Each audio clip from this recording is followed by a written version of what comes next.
E aí pessoal, aqui quem fala é o Guto e sejam bem-vindos a mais um vídeo. Hoje a gente vai analisar o episódio 22 de Banana Fish.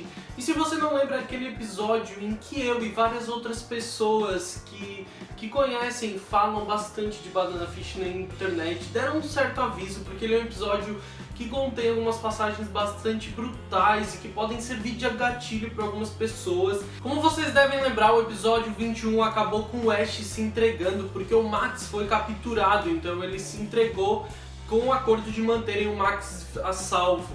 Então a gente vai ver aqui que o Max e as outras pessoas que foram capturadas do grupo do Ash, do Single, do Caim, são levados em um ônibus, um caminhão para algum lugar. E nesse momento algumas pessoas estão vigiando, isso inclui o Alex e o Wade. O Alex decide seguir aquele caminhão para ver onde essas pessoas estão sendo levadas. Então o Fox ele pede para levar o Ash para dentro, que ele quer conversar com o Ash. Lá dentro ele fica sozinho com o Ash e essa conversa começa com ele falando que o Ash devia voltar pro Golzine, chamando o Golzine de pai do Ash, inclusive, voltando a fazer menção a isso, essa coisa nojenta. E ele fala que ele devia voltar pro Ash, que ele ia ter tudo. E, inclusive ele ainda propõe ao Ash que eles façam uma parceria, porque o Ash ele daria todo o comando da Fundação Corsica. E aí o Fox ele ainda diz que ele faria todo o trabalho sujo, o Ash só teria que ficar no comando de tudo aquilo, que eles seriam parceiros ideais. Mas é óbvio que na hora o Ash recusa, ele diz que ele nunca faria algo do gênero. O Fox então pede pro Ash que ele quer saber qual é a arma, qual é o trunfo que o Golzine tem contra o governo, porque ele sabe que tem alguma coisa. Eu não tenho bem certeza se aqui a gente está falando das fotos e vídeos envolvendo os oficiais do governo e a prostituição infantil, ou também a Banana Fish. Eu não sei necessariamente ou se é tudo isso. Só que o Ash se recusa a contar pro Fox qual é a arma que o Golzine tem, que faz com que o governo esteja tão na mão dele. E nesse momento a gente chega àquilo que eu considerei uma cena extremamente cruel e brutal, porque o Fox ele fala pro Ash que ele sabe de tudo que o Ash passou, e ele sabe que o fato de ser um brinquedinho sexual do Golzine foi o grande empurrão para ele querer fugir de tudo aquilo, para ele começar a fugir do Golzine. E então ele sabe que o Ash ele vai fraquejar nessa situação. Só que o Ash jura pra ele que ele pode fazer o que ele quiser, que ele não vai ceder de forma alguma. E é justamente aqui que estavam os avisos sobre o fato do episódio 22 ser tão cruel.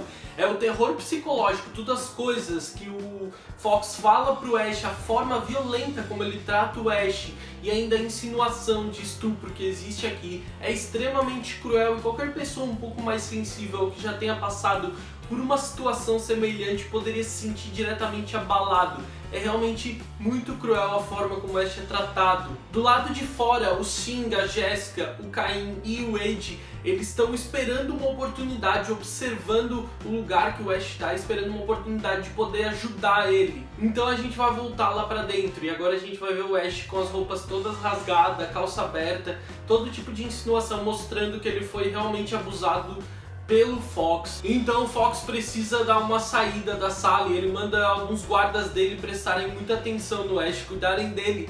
E ele ainda diz que se eles quiserem aproveitar para se vingar do Ash, pelos amigos que ele matou e tudo mais, é para eles aproveitarem esse momento, mas que não é para eles matarem, porque o Ash ele é uma mercadoria extremamente valiosa. Então nesse momento, um dos guardas percebe o que o Fox fez e ele meio que tenta tomar a mesma atitude. E quando ele parte para cima do Ash, o Ash usou uma xepa de cigarro que o Fox deixou para aquecer e conseguir rasgar a corda, e ele consegue roubar a faca desse guarda, matar ele. Ele consegue também derrubar o outro guarda e roubar uma das armas. Então começa uma grande confusão, porque o Ash começa a atirar neles em busca do Fox. E no meio dessa confusão toda, aparece essa abertura para o Shin, o Wade e os outros conseguirem entrar e salvarem o Ash. Então eles encontram com o Ash lá dentro, eles ajudam o Ash a escapar. E logo nas cenas seguintes a gente vai ver os reflexos do que acabou de acontecer com o Ash, porque eles conseguiram escapar, eles estão em um lugar razoavelmente seguro. E o Caim, ele se preocupa com os ferimentos do Ash, e quando ele chega perto do Ash, o Ash tira a mão dele na hora. Ele reage de uma forma extremamente hostil e deixa todo mundo um tanto preocupado, mas a gente vê que a Jessica e o Wade têm um olhar completamente diferente para aquilo que está acontecendo. O Ash, então, ele pede para ficar sozinho um pouco, porque ele precisa descansar, e ele senta sozinho e ele está em completo estado de choque. Quem chega perto dele então é o Wade. O Wade simplesmente chega e abraça ele sem falar nada, porque ele sabe o que aconteceu e ele sabe o que o Ash está passando nesse momento. Quando eles estão todos no esconderijo, o Lau acaba brigando com o Sing porque ele está muito revoltado pelo fato do Sing ter deixado alguns dos seus homens serem capturados para conseguir salvar o Ash. E isso desencadeia uma confusão, onde eles brigam com alguns dos homens do Caim também. Começa uma grande confusão e uma briga entre todos eles. Só que logo o Ash se levanta e diz para eles pararem, que se eles realmente não querem estar ali, se eles não têm nada melhor para fazer, eles podem sair. Ou eles ficam para ajudar e param com essa discussão, ou eles simplesmente saem. Em outro cômodo, o Lau e o Xing voltam a discutir sobre o Ash, e o Lau garante para ele que ele nunca vai seguir o Ash, que ele quer que o Xing se torne o grande chefe da cidade. Só que o Xing, ele sabe que não tem potencial para aquilo, e ele ainda diz pro Lau que ele tá cansado de ser comparado a uma pessoa que já morreu, porque o Lau, ele passa o tempo inteiro comparando o Xing ao Shorter, dizendo que o Shorter não faria isso ou não faria aquilo. Isso deixa o Xing extremamente incomodado. Quando a briga deles termina e o Xing esbarra com o Ash em uma escadaria, ele pergunta ao Ash se o Ash já pensou em algum momento se ele já quis não ser o chefe. E o Ash responde pra ele que a toda hora ele deseja isso. Então a gente vai pra mansão do Yut-Lang e quem tá lá conversando com ele é justamente o Lau. O Lau tá conversando com ele e o Yut-Lang tá querendo chantagear ele, ameaçando o Xing, porque os dois têm um parentesco extremamente próximo e íntimo, onde eles se têm praticamente como irmãos. E o Yut-Lang usa justamente o Xing para ameaçar o Lau e dizendo pro Lau matar o Wade, porque ele não tá conseguindo, ele não tem capacidade de matar o Ash. O Lau se recusa porque ele diz que ele não vai matar alguém que nunca fez nada de errado, como é o caso do Wade. Então a gente vai ver o Yut-Lang conversando com Blanca. O Yut-Lang conta pra ele que ele ainda tem 2 chineses dispostos a tentar matar o Ash. O Yut-Lang fala pro Blanca ainda que tudo que ele quer, o porquê que ele quer tanto isso, ele quer que o Ash perca o Wade e volte pro golzinho, é porque ele sabe que assim o Ash ele vai se tornar um monstro de verdade, perdendo a pessoa que ele realmente ama e voltando para aquele inferno de vida, ele vai se tornar um monstro e o Yut-Lang quer enfrentar esse monstro.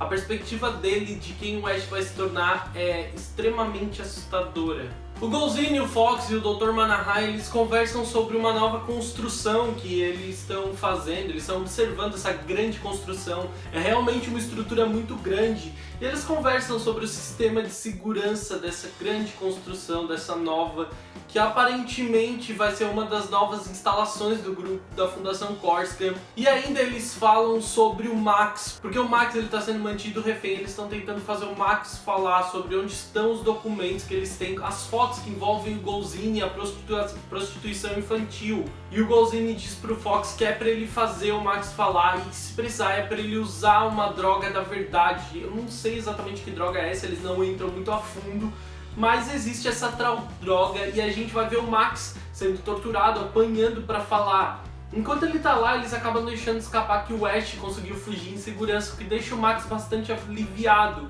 E também seguro, porque eles sabem que eles não vão matar ele até que eles falem ou que o Ash se entregue. Então a gente vai ver o Fox aparentemente injetando essa tal droga da verdade no Max. E depois a cena muda. O Ash e a Jessica, eles encontram aquele amigo do Max do Newsweek e eles vão no cofre onde está guardado os documentos, as provas sobre o Golzinho e as pessoas do governo envolvidas com a prostituição infantil, e eles tiram isso do cofre. O Ash e a Jessica levam esses documentos com eles, porque o Ash sabe que enquanto eles tiverem esses documentos, o Max vai estar seguro, pelo menos durante algum tempo. Agora a gente chega em uma das cenas que é um dos diálogos mais curtos de todo o anime, de todo o mangá, Só que essa cena, ela tem uma carga emocional muito grande, ela tem uma pressão psicológica muito alta e ela é extremamente emotiva. É uma troca, eu acho que de duas frases de cada lado que são extremamente carregadas de muita tristeza, porque a gente vai ver a Jessica vendo os arquivos que eles pegaram, que envolve aquela questão de prostituição infantil que eles conseguiram pegar com o Frog, e ela tá analisando esses arquivos e o Ash chega na sala. O Ash percebe o quão mal ela ficou com aquilo, como ela se sentiu mal vendo aquelas coisas, mas ele fala pra ela ficar tranquila, porque aquilo era segurança. Enquanto eles tiverem aquilo, o Max vai estar em segurança. Quando o Ash vai sair, então a Jessica, ela tenta perguntar pra ele. Ela tenta perguntar pra ele sobre o dia em que eles salvaram. Ela tenta perguntar como ele tava e o Ash então conclui a frase dela quando ela não consegue. Ele diz pra ela que sim, ele foi estuprado, se era isso que ela queria saber. E isso deixa a Jessica bastante ruim, porque ele simplesmente sai daquela e ela fala pra ele que como ele consegue ficar tão calmo com aquilo, porque ela, quando aconteceu, que se vocês não lembram, foi lá quando eles invadiram a casa da Jessica e do Michael. Eu não lembro se ficou bem explícito isso no anime, mas eles estupraram a Jessica enquanto o Michael estava escondido. E a Jessica então fala pra ele que depois que aquilo aconteceu com ela, ela levou 6 meses pra conseguir levantar de novo. E ele tá ali simplesmente muito calmo, como ele consegue aquilo. E então o Ash fala pra ela que se ele levasse tanto tempo assim pra se recuperar disso, ele já estaria morto. E a gente fica mais uma vez muito explícito o quão triste foi a infância do Ash, o quanto ele sofreu com os abusos e com os estupros. O Yutlang instrui os 2 chineses que ainda estão sob o comando dele a esperarem um momento em que o Ash e o Wade estejam sozinhos para eles conseguirem matar um dos 2. Porque ele acredita que o Ash eles não conseguiriam, porque o Ash ele é muito competente, mas o Wade é um rapaz simples, normal, e que provavelmente mesmo esses 2 caras conseguiriam matar ele. Então ele sabe o ponto fraco do Ash, ele sabe que o Wade é esse ponto fraco e que os 2 sozinhos podem ser a grande oportunidade desses 2 caras que não tem nada de especial. Enquanto isso, o Ash diz ao Wade que ele e a Jessica vão ficar sob a proteção da Newsweek em algum lugar seguro, e o Wade percebe que ele não tem como questionar aquilo. Aquilo não é uma oferta. O Wade não tem como se opor àquilo e ele sabe disso. Na casa do Yutlang, o Blanca ele tá se preparando para sair. Então ele fala pro Yutlang que o Yutlang não deveria tentar matar o Wade. E isso parece que pega o Yutlang de algum jeito. E quando o Blanca tá prestes a sair, disposto a evitar que isso aconteça, o Yutlang aparentemente arrependido, eu não sei realmente o que aconteceu aqui, mas ele parece estar arrependido de ter matarem o Wade. Ele conta pro Blanca onde os rapazes estão escondidos, pro Blanca poder ir lá e tentar impedir eles. Eu acho que esse é o momento em que os fãs mais antigos de Banana Fish começam a perder o ranço do Blanca, que eu não consigo. Eu sei que muita gente gosta dele, acha ele um homem maravilhoso e tudo mais, mas eu não acho nada de bom nele, eu não vejo nada de bom nele. Eu acho que ser um homem bonito não é o bastante pra mim. Eu tenho um ódio terrível sobre esse homem, porque eu acho que ele prejudicou demais o Ash, então eu não consigo gostar dele de forma alguma. Então lá no esconderijo a gente vai ver o Wade e o Ash conversando, e o Wade ele fala pro Ash o quanto ele queria poder assumir o lugar do Ash em algum momento, o quanto ele queria poder tomar o lugar do Ash para ver o Ash livre um pouco, ver o Ash vivendo. E o Ash diz que em vários momentos ele queria ser como o Wade, ele queria viver uma vida normal como o Wade. Então ele pede pro Ash ir pra ele pro Japão, porque ele não vai mais precisar segurar uma arma. Não importa quantas pessoas ele matou, ele vai poder viver uma vida normal se ele for pro Japão com o Wade. E o Ash fica pensativo sobre aquilo, já que não é a primeira conversa que eles têm dessa forma. Então ele meio que aceitando isso, ele fala pro Wade que então o Wade vai ter que ensinar japonês pra ele, e o Wade fica completamente animado nesse momento. É um diálogo muito legal, muito bonito entre os dois. Eu adoro esse momento porque a gente vê que o Ash realmente detesta aquela vida e tudo que ele queria era poder viver uma vida em paz. E principalmente agora junto do Wade, agora que ele conheceu um cara que está disposto a fazer tudo por ele sem querer nada em troca. Então a gente vai ver o Wade ensinando o japonês pro Ash. Eles estão com lápis e papel e o Wade está ensinando para ele algumas saudações, algumas frases comuns. E nesse momento a gente também observa os homens que o Yi Lang mandou se preparando para matar os dois. E logo no momento em que o Wade está ensinando pro Ash a palavra sayonara, no momento em que o Ash está repetindo pro Wade sayonara, que se alguém não sabe significa adeus, os homens atiram e o Wade percebe, ele se joga na frente do Ash e ele leva um tiro aparentemente que pode ter sido fatal. O Ash surta nesse momento, ele pega uma arma e mesmo levando um tiro também bastante perigoso, ele corre atrás dos dois homens, mata os dois e descarrega o pente da arma nos dois. Isso na frente de vários chineses. O Sim consegue parar ele quando ele vê aquilo tudo acontecendo.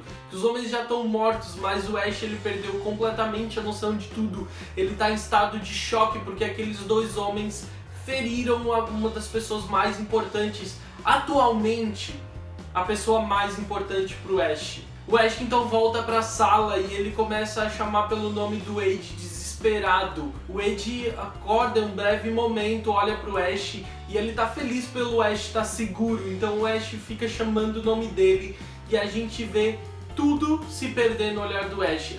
A cena, o close nos olhos do Ash é muito intenso porque a gente vê que tudo que ele tem de bom tá indo embora naquele momento. Ele tá completamente desesperado. O Ash ele não tem mais saída, ele não sabe o que fazer. E ver o Wade naquela situação faz o Ash se perder completamente. Esse episódio ele foi um episódio cheio de uma carga emocional muito grande. A gente tem o primeiro momento em que a gente vive aquilo com o Ash de novo. É cruel aquele momento, é extremamente cruel assistir aquilo, ver o Ash passar por aquilo na mão do Fox. Depois a gente ainda vai ter um momento em que a Jessica e o Ash têm aquele curto diálogo, onde a gente vê o quanto os dois sofreram por aquilo, quanto os dois sofreram por ter sido estuprados e o quanto o Ash ele não se tornou um homem forte, mas o quanto ele aprendeu a viver anestesiado sobre isso. Então a gente chega ao final, onde o Wade leva um tiro aparentemente fatal e o episódio vai acabar aqui. Ninguém sabe realmente se o Wade morreu ou não. A gente sabe, na real, quem assistiu, quem já terminou de ler o mangá sabe o que acontece daqui pra frente. Mas a gente termina o episódio com esse momento de desespero e vendo toda a esperança, tudo que existe de bom no Ash ainda se perder no fundo dos seus olhos de uma forma extremamente triste. Então é isso, deixa aqui nos comentários o que você achou desse episódio pra gente continuar conversando sobre ele. Se inscreve no canal se você é novo por aqui e também, por favor, deixa o seu like no vídeo, porque isso ajuda o meu canal a crescer bastante. E eu vejo você no próximo vídeo. Um grande beijo. Tchau, tchau.